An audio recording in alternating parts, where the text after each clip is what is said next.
একটু আগে আমি শুনলাম ভাইরা আমার, এই ইসলাম নাকি ইসলাম না, আমরা মদিনার ইসলাম চাই। শুনেন নাই? আমিও কিন্তু ঘর থেকে ভালো করে শুনেছি।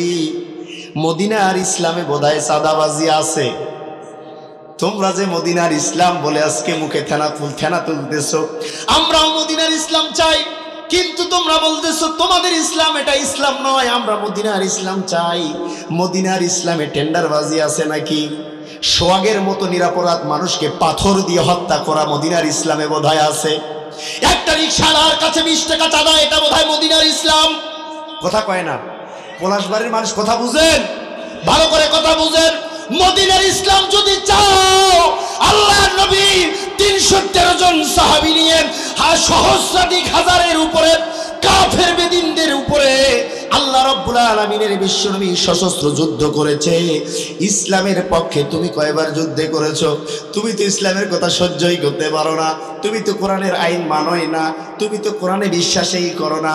আবার বলে আমরা যদি ক্ষমতায় যাই, এই ইসলাম আমাদের ভালো লাগে না, আমরা নতুন করে ইসলামের আইন চালু করব। বলেন নাউজুবিল্লাহ। রাজনীতির আলোচনা শুনতে শুনতে এখন আপনি একটু নামাজের ওয়াজ করেন, একটু ঘুষের আলোচনা করেন। আমার মা বোনেরা পলাশবাড়ির স্বামীকে শ্রদ্ধা করে না, পর্দা করে না, আপনি এগুলো ওয়াজ করেন। ও ভাই, আপনার উঠছে ডায়রিয়া, এই মুহূর্তে আপনার দুধ সহ্য হবে? কথা কয় না? আপনার পেটে ডায়রিয়া আমাশা তৈরি হয়েছে, এখন আপনাকে দুধ, ঘি, মাখন, দই এনে যদি দেয়, আপনার শাশুড়ি নিয়ে আসছে, খাওয়াটা কি ঠিক হবে? কথা বলতে হবে, ঠিক হবে? হবে না। ও দুনিয়ার মুসলমান, নামাজের ওয়াজ করার অনেক সময় আছে, রোজার ওয়াজ করার অনেক সময় আছে, যাকাতের ওয়াজ করার অনেক সময় আছে। এখন সময় প্রত্যেকটা মিনিট, প্রত্যেকটা সেকেন্ড, প্রত্যেকটা দিন, প্রত্যেকটা ময়দান, প্রত্যেকটা মাহফিল, প্রত্যেকটা মসজিদের মেম্বারে এখন কোরআন বিজয়ের কথা এই বাংলার জমি অপর্য হয়ে গেছে। বলেন কথা ঠিক না বেটি? আর কোনো কথা হবে না। এখন কোনো ওয়াজ হবে না, এখন কোনো বয়ান হবে না।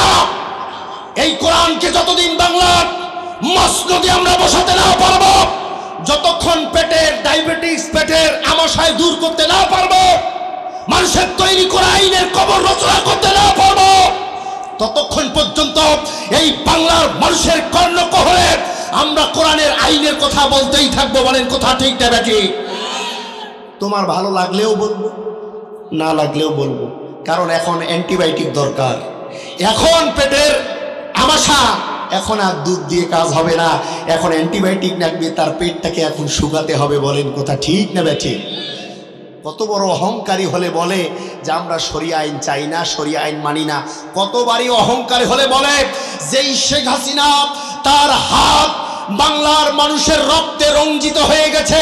এক মহিলার একটাই মাত্র সন্তান, ক্লাস 9-এ পড়ে, সকালবেলা প্রাইভেটে গেছে, আসার সময় তার হায়নার গুলির তার মাথার খুলিটা পর্যন্ত উড়ে গেছে। ও নাস্তিকেরা, তোমরা যারা আবার হাসিনাকে ফিরাতে চাও, আবার যারা হাসিনাকে শেল্টার দিতে চাও, তোমাদেরকে বলি ওই মায়ের একমাত্র সন্তান ক্লাস 9-এ পড়ে, ওই 9কে আবার তোমরা ফিরিয়ে দাও।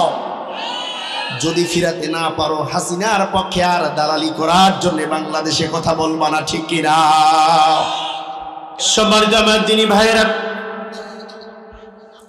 আল্লাহ সুবহানাহু ওয়া তাআলা মহাবিশ্বের মহাবিশ্বর আসমানি গ্রন্থ কোরআনুল কারীমের সর্ববৃহৎ সূরা সূরাতুল বাকারা, এই সূরা বাকারার 34 নম্বর আয়াতে কারিমা ইরশাদ করেন, দুনিয়ার মানুষ শোনো, ওয়া ইয কুল্লা লিল মালাইকাতি ইসজুদু লি আদম ফাসাজাদু ইল্লা ইবলিস আবা ওয়াস্তাকবারা ওয়া কানা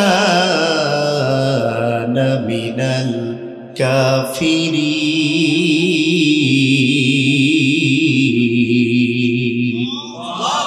সূরা বাকারা 34 নম্বর আয়াতে আল্লাহ রাব্বুল আলামিন ইরশাদ করেন, আমি আদম আলাইহিস সালাতু ওয়াস সালামকে তৈরি করলাম, আর সমস্ত ফেরেশতাদেরকে আমি নির্দেশ দিলাম তাকে সেজদা করো। ফাসাজাদু, সকলেই সেজদা করলো, ইল্লা ইবলিস, শুধু ইবলিস ছাড়া, ইবলিস সেজদা করলো না।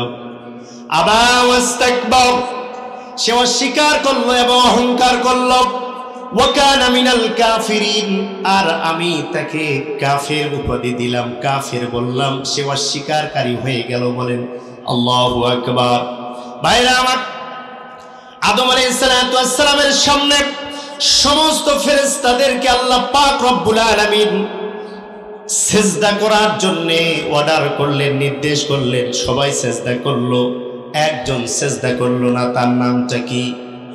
আরো জোরে বলেন, তার নামটা কি? ইবলিসের কলিজার ভিতরে আল্লাহ রব্বুল আলামিন জাগায়া দিল অহংকার, তাকাব্বুরি, দাম্ভিকতা। সে বলল, খলাকতানি মিন নার ওয়া খলাকতাহু মিন তিন। ও আল্লাহ, আমাকে আপনি বানিয়েছেন আগুন দিয়ে, আর আদমকে বানিয়েছেন মাটি দিয়ে। কি করে একজন আগুনের তৈরি মাটির তৈরিকে সেজদা করতে পারে? আল্লাহু আকবার। অন্তরের মধ্যে অহংকার ঢুকে গেছে। ভাইরা আমার, খুব খেয়াল করে স্মরণ করবেন, আজকেও আমাদের মধ্যে, আমাদের ব্যক্তি জীবনের মধ্যে, আমাদের এক একজন মানুষের মধ্যে, আমাদের এক একজন যুবকের মধ্যে, এক একজন গার্জিয়ানের মধ্যে, এক একজন ওয়ার্ডের দায়িত্বশীলের মধ্যে, এক একজন ইউনিয়নের দায়িত্বশীলের মধ্যে, উপজেলার দায়িত্বশীলের মধ্যে এমন ভাবে তাকাব্বুরি ঢুকে গেছে, এমন ভাবে অহংকার ঢুকে গেছে, অহংকারের ঠেলায় তার পা আর মাটিতে পড়তেছে না। সে একটা সামান্য ছোট্ট ওয়ার্ডের দায়িত্বশীল হওয়ার কারণে এলাকার মানুষদের উপরে নিপীড়ন, নির্যাতন আর হুমকি ধামকি এমন ভাবে তীব্র আকার ধারণ করেছে। এখন প্রত্যেকটা সমাজের মানুষেরা এই তাদের অহংকারের ঠেলায় বুঝে গেছে, এরা যদি আগামী দিনে এই মুসলমানদের শাসন ক্ষমতায় যায়, এরা মানুষকে আর মানুষ মনে করবে না, এরা মানুষকে পিপিআর থেকেও জঘন্য মনে করবে।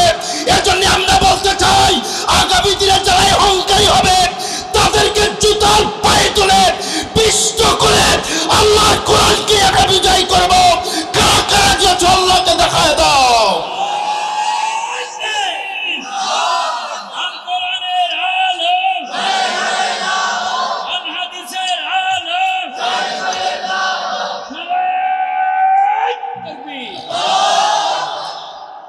সম্মানিত ভাইরা, আপনারা লক্ষ্য করেছেন আল্লাহ রাব্বুল আলামিন স্পষ্ট সূরা বাকারার 34 নম্বর আয়াতে সমস্ত ফেরেশতা মালাইকাকে বলল, সেজদা করো আদমকে। এবার শয়তান বলছে, কিসের আদমকে সেজদা করে? ওর গা দিয়ে গন্ধ, ওর গা দিয়ে ঘাম বের হয়, ওর নাক দিয়ে লালা বের হয়, ওর নাক দিয়ে রশি বের হয়, ওর চোখ দিয়ে পেস্টি বের হয়, ওর পিছন দরজা দিয়ে গন্ধ বায়ু বের হয়, ওর মলমূত্র ত্যাগ এত দুর্গন্ধ। ও আল্লাহ, ইম্পসিবল, কোয়াইট ইম্পসিবল। এই দুর্গন্ধময় মাটিকে আমি সেজদা করতে পারবো না, কারণ আমি আগুনের তৈরি। বলেন কিসের তৈরি? এই ফেরেশতা, এই মালাইকার লিডার, যাকে আল্লাহ আয়াতে ইবলিস বলেছে, এই ইবলিস সারা পৃথিবীর জমিনে সেজদা করেছে আল্লাহকে।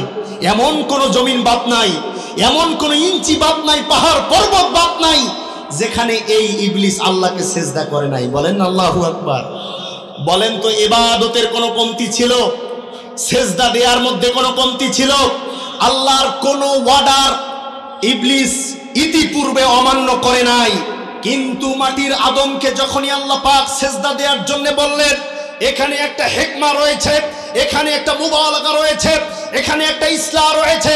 ও দুনিয়ার মানুষ, তুমি যতই বড় হও না কেন, আল্লাহ যদি ছোট জিনিসকেও সেজদা করতে বলে, আল্লাহ যদি একজন নগণ্য গোলামকেও তোমাদের আমির বানিয়ে দেয়, সেটাই তোমাদের উপরে মানা ফরজে আইন।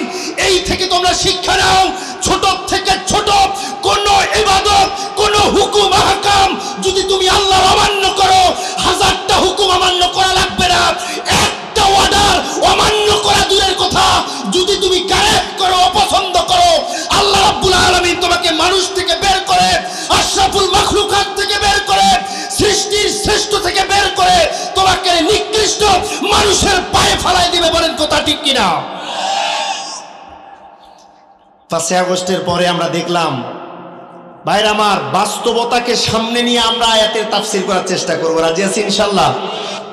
আল্লাহ রাব্বুল আলামিন এর বিশ্বনবী মুহাম্মদুর রাসূলুল্লাহ সাল্লাল্লাহু আলাইহি ওয়াসাল্লামকে সাহাবীরা প্রশ্ন করলেন, ওগো আল্লাহর নবী, আদম আলাইহিস সালাতু ওয়াস সালামকে যখন রাইসুল মালায়েকা সিজদা করলো না, আল্লাহ তাকে ইবলিস বলল, কারণটা হচ্ছে সে আবাব, সে অস্বীকার করেছে, ডিনাই করেছে, রিজেক্ট করে দিয়েছে, ডিলেট করে দিয়েছে আল্লাহর প্রপোজকে, আল্লাহর নির্দেশকে সে ওভারটেক করে চলে গেছে, আবা করেছে, অস্বীকার করেছে।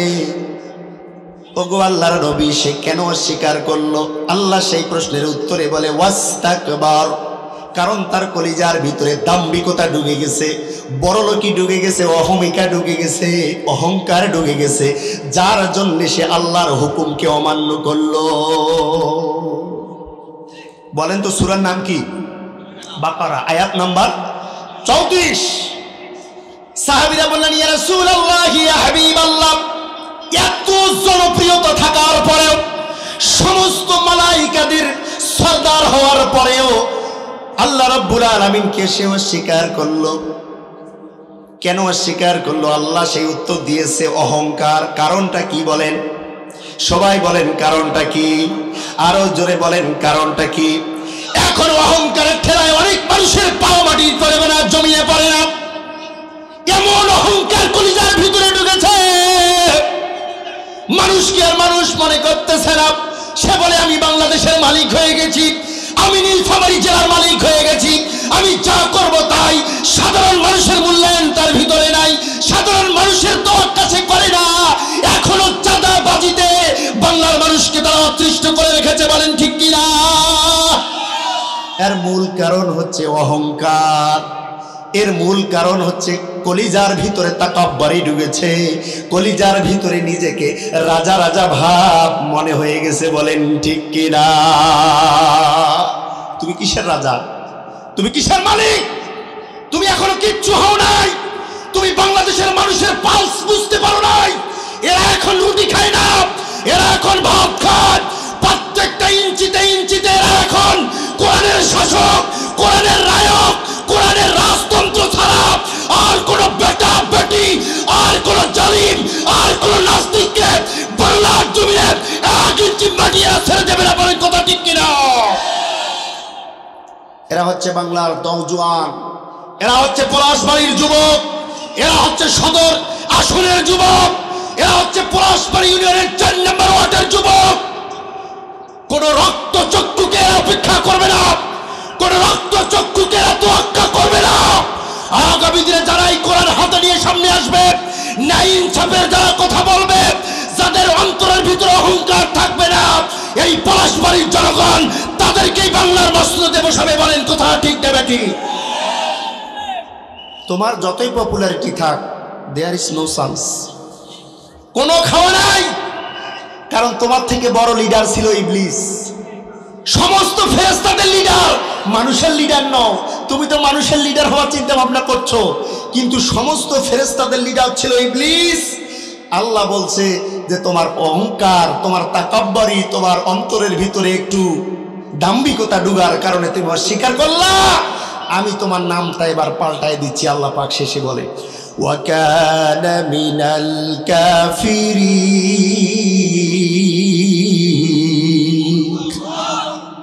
সে কাফেরদের অন্তর্ভুক্ত হয়ে গেল, সে অস্বীকারী হয়ে গেল।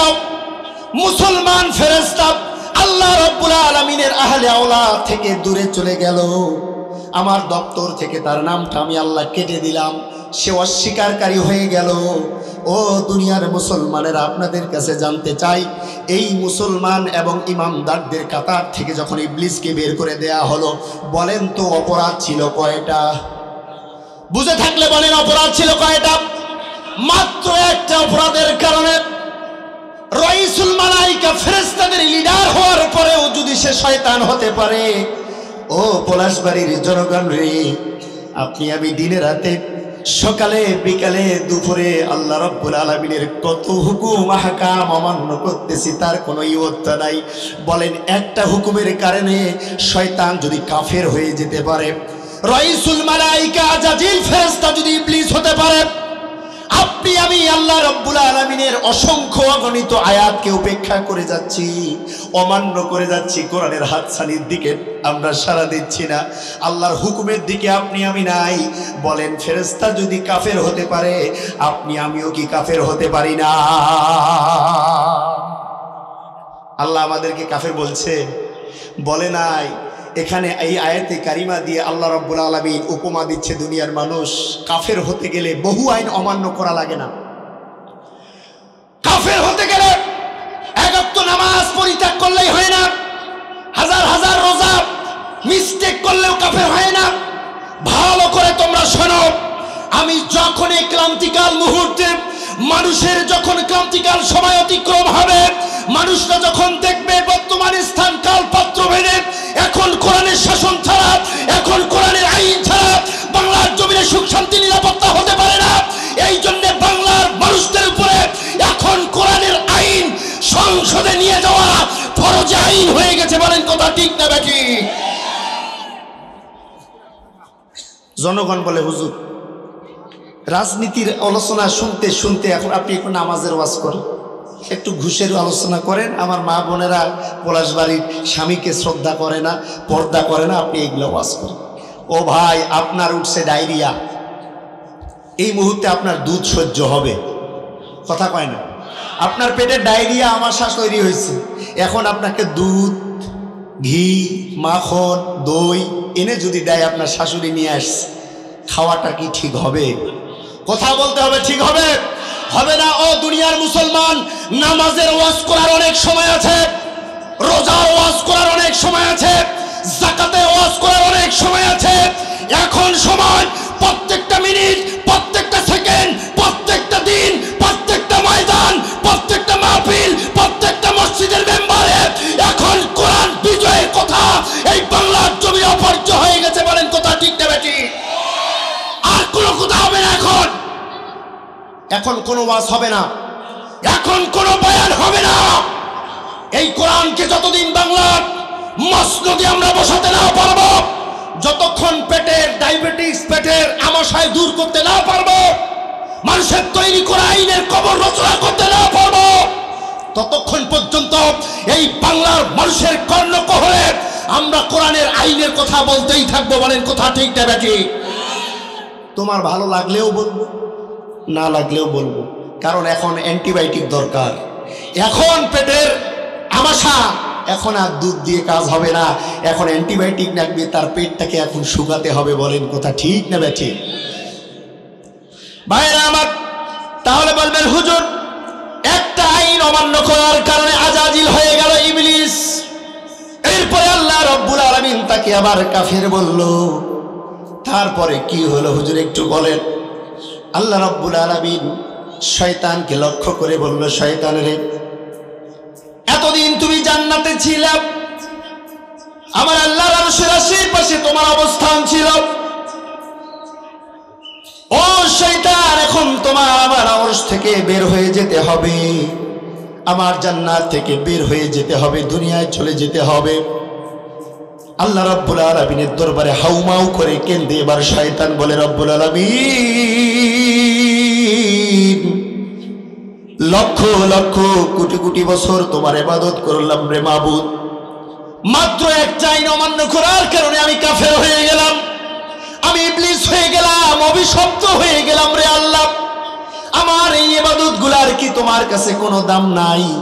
আল্লাহ রাব্বুল আলামিন বলে, দাম আছে। কি দাম নিবা বলো? এবার আজাজিল ফেরেশতা ইবলিস কাফের হওয়ার পরে রব্বুল আলামিনের দরবারে বলল, আল্লাহ আমার একটা বসবাসের জায়গা দাও। কিসের জায়গা? আরো জোরে বলেন, কিসের জায়গা?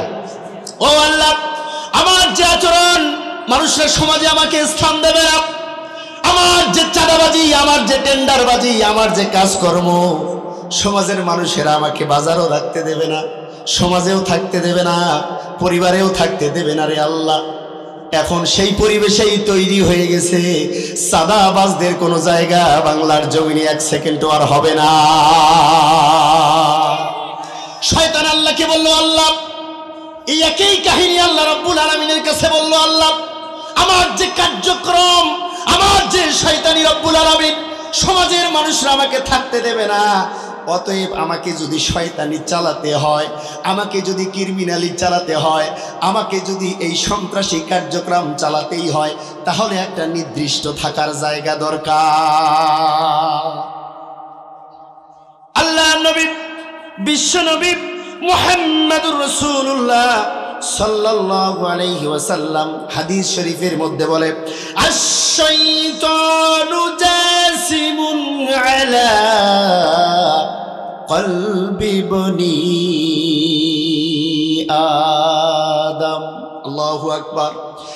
ও শয়তান, যা যা যা, তুমি যেহেতু জায়গা পাচ্ছ না, তুমি যেহেতু স্থান পাচ্ছ না, সমাজের মানুষেরা যেহেতু তোমাকে আর গ্রহণ করছে না, আমি তোমার জন্য একটা নিরাপদ থাকার জায়গা বানিয়ে দিলাম। সেই জায়গাটা হচ্ছে প্রত্যেকটা বনি আদম সন্তানের অন্তরের ভিতরে, কলিজার ভিতরে। বলেন আল্লাহু আকবার।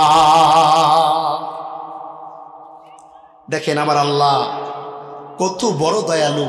একজন কাফেরকে, একজন শয়তানকেও থাকার জন্য নিরাপদ একটা স্থান বানায় দিল। বলেন না সুবহানাল্লাহ। ও ভাইরা আমার, যারা ভাবছেন আমার মাথার উপরে অনেক মামলা মোকদ্দমা, আমার থাকার জায়গা নাই, এই বাংলার জমিটা আমার জন্য সংকীর্ণ হয়ে গেছে, তাদের জন্য বলছি ভালো করে শুনুন। দিনের দায়ীদেরকে বলছি ভালো করে শুনুন। আপনি বলছেন আমার থাকার জায়গা নাই, আমাকে নাস্তিকেরা বাংলার জমিনে থাকতে দিচ্ছে না, আমার ঘর দুয়ার ভেঙে দেওয়ার হুমকি দিচ্ছে, আমার নামে 1000টা মামলা দিচ্ছে, এতটুকু হেজিটেশন করবেন না। কোন রকম আল্লাহ রাব্বুল আলামিনের কাছ থেকে আশা ভরসা হারাবেন না। কারণ একজন শয়তানকেও যেহেতু আল্লাহ থাকতে দিতে পারে, আপনাকেও আমাকেও নিরাপদ জায়গা ওই আল্লাহ দিতে পারে। বলেন পারে কি পারে না? আরো জোরে বলেন পারে কি পারে না? আশ-শাইতানু জাসিমুন আলা কলবি বনি আদম।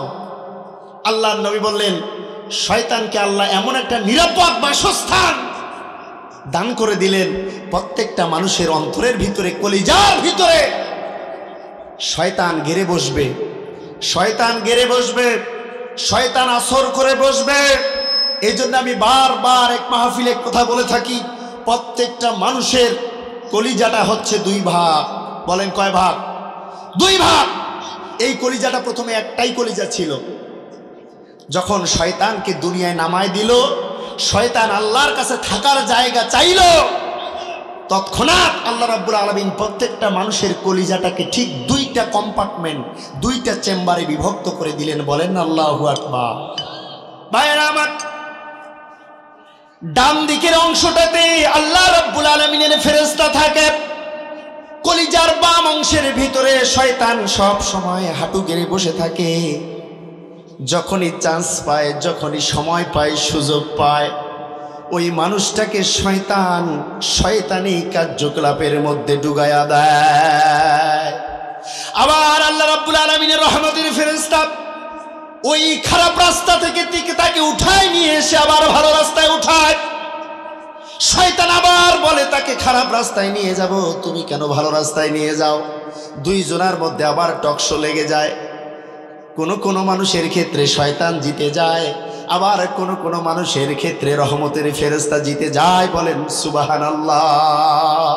যারা কোরআনের আইন শুনতে পারে, বুঝতে পারে, মানতে পারে, কোরআনের ওয়াজ যাদের ভালো লাগে, কোরআনের কথা শুনলে পরেই যাদের অন্তরটা ঠান্ডা হয়ে যায়, মরণটা, কলিজাটা যাতে একেবারে নরম হয়ে যায়, আল্লাহর দিকে যেন মানুষেরা ছুটে আসে। বারবার ইসলামী আইনের দিকে যারা ছুটে যায়, তাকবীর দেয়, তাহরিমা দেয়, আর স্লোগান দেয়, মিটিংয়ে যায়, মিছিলে যায়, আল্লাহ রাব্বুল আলামিন বলে ওই মানুষটার কলিজাটা পাক্কা থাকে, সাচ্চা থাকে, নিরাপদ থাকে, রহমতের ফেরেশতা তার পক্ষে জিতে যায়। আর যেই মানুষটা সব সময় কোরআনের বিরোধিতা করে, কোরআনের আইন মানে না, আর বলে শরিয়ার আইনে আমরা বিশ্বাসী না, এই মানুষটার কলিজার ভিতরে শয়তান জিতে যায়। যে বলে ইসলাম আর কোরআন কখনো এক হতে পারে না। একটু আগে আমি শুনলাম ভাইরা আমার, এই ইসলাম নাকি ইসলাম না, আমরা মদিনার ইসলাম চাই। শুনেন নাই? আমিও কিন্তু ঘর থেকে ভালো করে শুনেছি, মদিনার ইসলামে বোধহয় সাদাবাজি আছে। তোমরা যে মদিনার ইসলাম বলে আজকে মুখে ফেনা তুলতেছো, আমরাও মদিনার ইসলাম চাই, কিন্তু তোমরা বলতেছো তোমাদের ইসলাম এটা ইসলাম নয়, আমরা মদিনার ইসলাম চাই। মদিনার ইসলামে টেন্ডারবাজি আছে নাকি? সোহাগের মতো নিরাপরাধ মানুষকে পাথর দিয়ে হত্যা করা মদিনার ইসলামে বোধহয় আছে। একটা রিকশাওয়ালার কাছে 20 টাকা চাঁদা, এটা বোধহয় মদিনার ইসলাম। কথা কয় না? পলাশবাড়ির মানুষ কথা বুঝেন, ভালো করে কথা বুঝেন।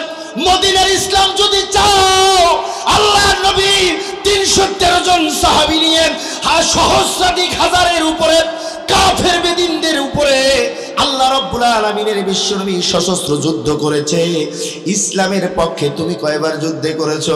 তুমি তো ইসলামের কথা সহ্যই করতে পারো না, তুমি তো কোরআনের আইন মানোই না, তুমি তো কোরআনে বিশ্বাসই করো না। আবার বলে আমরা যদি ক্ষমতায় যাই, এই ইসলাম আমাদের ভালো লাগে না, আমরা নতুন করে ইসলামের আইন চালু করব। বলেন নাউজুবিল্লাহ। এরা 32 পারার আয়াতগুলা মানবে। 30 পারার মধ্যে যে আয়াত, এই আয়াত এদের পছন্দ হয় না। 31 আর 32 নম্বর পারালা আছে না, এই পারাতে যে সূরার আয়াতগুলো আছে এরা এগুলা মানবে। ও ভাইরা আমার, ভালো করে বুঝেন, আল্লাহ রাব্বুল আলামিনের বিশ্বনবী মুহাম্মদ রাসূলুল্লাহ সাল্লাল্লাহু আলাইহি ওয়াসাল্লাম বুখারী শরীফের মধ্যে বলে, লা ইয়াদখুলুল জান্নাহ মান কানা ফি কলবিহি মিসকালা যাররা মিন কিবির। আল্লাহু আকবার। যার কলিজার ভিতরে, সে নেতা হোক, নেত্রী হোক, সে রিকশা চালক হোক, আর সেই শ্রমিক হোক, মজুর হোক, যার কলিজার ভিতরে যাররা পরিমাণ অহংকার লুকায়িত থাকবে, ওই মানুষটা আল্লাহ রাব্বুল আলামিনের জান্নাতে প্রবেশ করবে না। বলেন নাউজুবিল্লাহ। কত বড় অহংকারী হলে বলে যে আমরা শরিয়া আইন চাই না, শরিয়া আইন মানি না। কতবারই অহংকারী হলে বলে যেই শেখ হাসিনা, তার হাত বাংলার মানুষের রক্তে রঞ্জিত হয়ে গেছে। এক মহিলার একটাই মাত্র সন্তান, ক্লাস 9-এ পড়ে, সকালবেলা প্রাইভেটে গেছে, আসার সময় তার হায়নার গুলির তার মাথার খুলিটা পর্যন্ত উড়ে গেছে। ও নাস্তিকেরা, তোমরা যারা আবার হাসিনাকে ফিরাতে চাও, আবার যারা হাসিনাকে শেল্টার দিতে চাও, তোমাদেরকে বলি, ওই মায়ের একমাত্র সন্তান ক্লাস 9-এ পড়ে, ওই 9কে আবার তোমরা ফিরিয়ে দাও। যদি ফিরাতে না পারো, হাসিনার পক্ষে আর দালালি করার জন্য বাংলাদেশে কথা বলবা না, ঠিক কিনা? এরা দালালি শুরু করে দিয়েছে। এরা আবার বলে আমরা এই কোর্টের আইন মানি না। এই যে শয়তান যেমন বলছে আল্লাহ তোমার আইন আমি মানি না, আমি তো আগুনের তৈরি, আর ওটা তো মাটির তৈরি, ওটা কিভাবে আমি সেজদা দেই? এইরকম দাম্ভিকতা এরাও দেখানো শুরু করে দিয়েছে। এরা বলে যে আমরা সব উল্টায় দেব, হাসিনার ফাঁসি আমরা মানি না, এসব আমরা ক্ষমতায় গেলে পরে উল্টা বেল্টা সব করে দিয়ে আমরা এই রায়কে উৎখাত করে দেব। ভাইরা আমার, বাংলাদেশের মানুষ আপনারা কি এইটা মেনে নেবেন? আরো জোরে বলেন, মেনে নেবেন? মাত্র 3 বছরের শিশু জানালা দিয়ে ছাত্রদের আন্দোলন দেখার কারণে ওই জানালার ভিতরে তাকে গুলি করে মারা হয়েছে। শুধু তাই নয়, ক্যান্টনমেন্ট থেকে, সামনে প্রাইভেটের কোচিং সেন্টার থেকে নতুন তরুণী যুবতীরা যখন প্রাইভেট থেকে বের হয়ে গেছে, হেলিকপ্টার দিয়ে গরম পানি দিয়ে ওই মেয়েদের গা ঝলসিয়ে দেওয়া হয়েছে। এইরকম সন্ত্রাসীকে যারা আগামী দিনে শেল্টার দিতে চাও, বাঁচাতে চাও, আপনাদেরকে বলি ওই হাজিরা সন্ত্রাসী থেকে তোমার আর শোচনীয় পরাজয় হবে। তার কপালের ভিতরে ফাঁসির রায় হয়েছে, কিন্তু বাংলার জনগণ পায়ের স্যান্ডেল খুলে তোমাকে বাংলার জমিনেই মেরে ফেলবে। বলে কথা ঠিক কিনা? তোমাকে আর পালাতে দেবে না। সে পালিয়েছে, কিন্তু এই শৈলা শাসকের পক্ষে আর একটা বার যদি তুমি কথা বলো, আল্লাহর কসম, কোন শ্রমিক, কোন হিন্দু, কোন খ্রিস্টানও আর বাড়িতে বসে থাকবে না, তোমার বিরুদ্ধে জিহাদ ঘোষণা করবে মুসলমান। আওয়াজ দিয়ে বলেন ঠিক না বেঠিক? কি অহংকারী করো তুমি?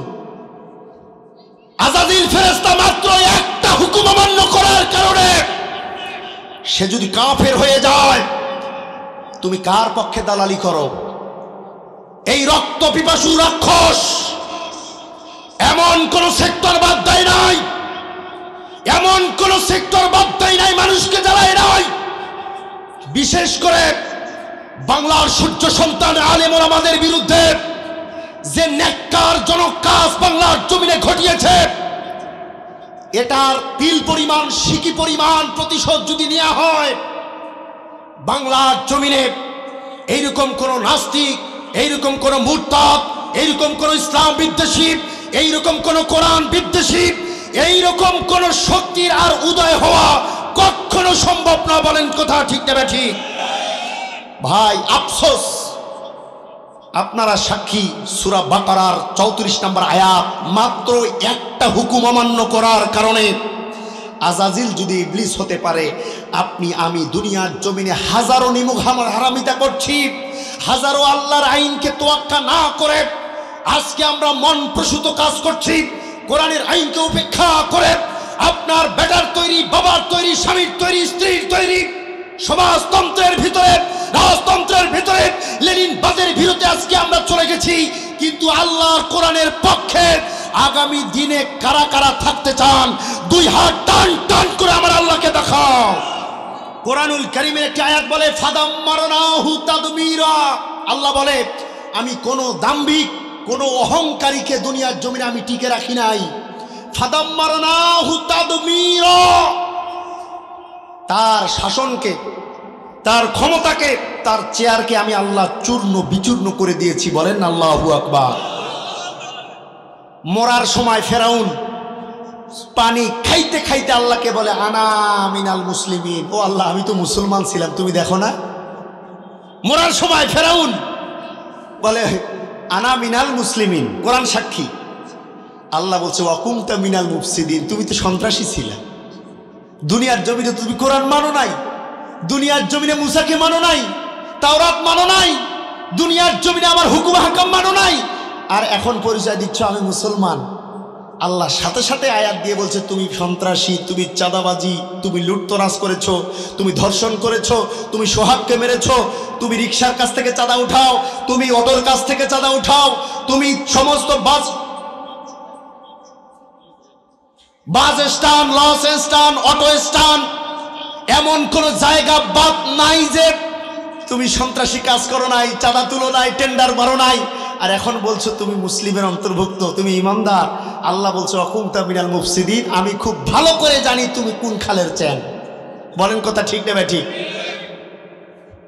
এবার ফেরাউনের শাগরিদরা বলে, মহারাজ আপনি পানিগুলাকে একটু বলুন, পানি যেন থেমে যায়। আমাদের কান দিয়ে, নাক দিয়ে, মুখ দিয়ে, পিছন দরজা দিয়ে পানি ঢুকে রে মহারাজ। আপনি দুনিয়ার জমিনে বলেছেন, আনা রব্বুকুমুল আলা, আমি তোমাদের বড় প্রভু, বড় প্রভু, বড় প্রভু। ও মালিক, ও প্রভু, মাই লর্ড, আপনি আজকে আমাদের বিপদের সময় পানিগুলাকে বলেন একটু থেমে যাও। বলেন তো ফেরাউনের কথায় কি নীল নদের পানি থেমে যাবে? যাবে? সুবাইতে সুবাইতে গোষ্ঠী শুদ্ধায় নির্বংশ করে দিয়েছে। বলেন ঠিক কিনা?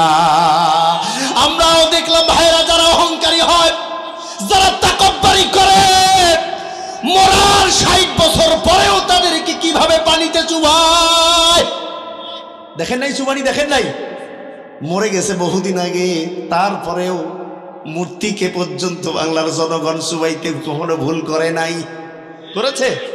চুবাইছে। এত মনের রাগ, এত মনের ত্যাগ, এত তিতিক্ষা। আরে মরে গেছে 60 বছর আগে, 52 বছর আগে, 50 বছর আগে।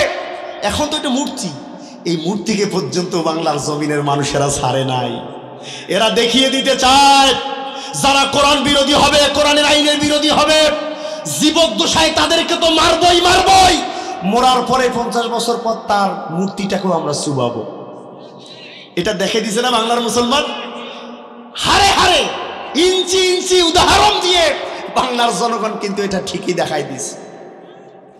এবার ফেরাউনের মুরিদেরা বলে, জাহাপনা, ও জাহাপনা, আমরা পানি খাই, নাক দিয়ে পানি ঢুকে, সব জায়গা দিয়ে পানি ঢুকে, আপনি একটু পানি থামান। ফেরাউন বলে, তোমাদেরকে আমি কি থামাবো? আমারও সব দরজা দিয়ে তো পানি ঢোকে, এমন কোন দরজা বাদ নাই যে আমারও পানি ঢোকে না। শুধু তাই নয়, তাফসিরে মাজারির মধ্যে এসেছে, আল্লামা সানাউল্লাহ পানিপতি রহমাতুল্লাহি আলাইহি লিখেছে, যেই সময়ে ফেরাউন বলেছে আমি মুসলমান, আল্লাহ বলেছে ওয়াকুনতা মিনাল মুফসিদিন, তুমি সন্ত্রাসী, ঠিক সেই সময় জিবরিল আমিন এক থাবা মাটি নিয়ে, কাদা নিয়ে, দুর্গন্ধময় আবর্জনা নিয়ে ওই ফেরাউনের মুখ বরাবর শিফল দিয়ে দিয়েছে। বলেন আল্লাহু আকবার।